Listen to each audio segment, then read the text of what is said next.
Ici, c'est le marché Agué-Mawénan, situé au quartier Sainte-Cécile dans le 6e arrondissement de Cotonou. Comme vous le voyez, c'est un marché qui ne s'anime que la nuit avec une ambiance toute particulière.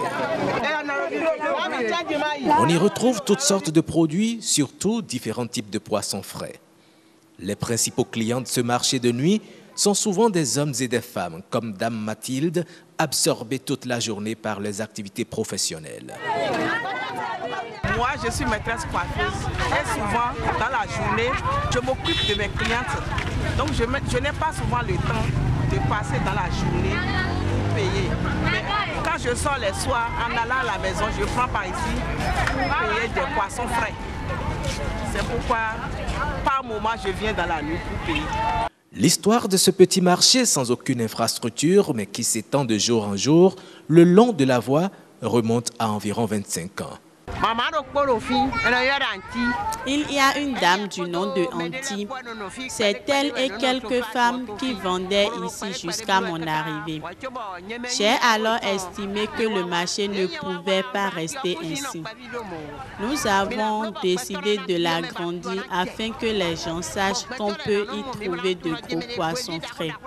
Effectivement, ça a pris et le marché s'anime bien. Généralement ouvert à 17 h, le marché grouille de monde, souvent bien au-delà de 0 h. Dans cette obscurité, outre ce lampadaire qui éclaire à peine le carrefour, seules ces lampes à pétrole leur servent d'éclairage.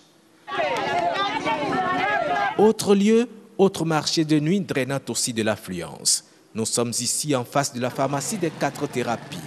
Ici, on vend du poisson frit. Ces revendeuses y restent parfois jusqu'à 3 h du matin. Les poissons là, si on paie au marché, on va les frire d'abord avant de revenir au marché. Deuxième fois, sinon tu ne peux pas tout vendre ça à la maison. C'est à cause de ça qu'on vient les soirs. Si on vient les soirs là, les bonnes dames viennent payer chez nous. Tout comme le marché de nuit de Sainte-Cécile, des faux billets, elles en reçoivent régulièrement. Mais elles ont aussi leur technique artisanale de détection. Comme c'est la nuit là, on peut donner à nos prochains pour regarder si c'est un faux billet.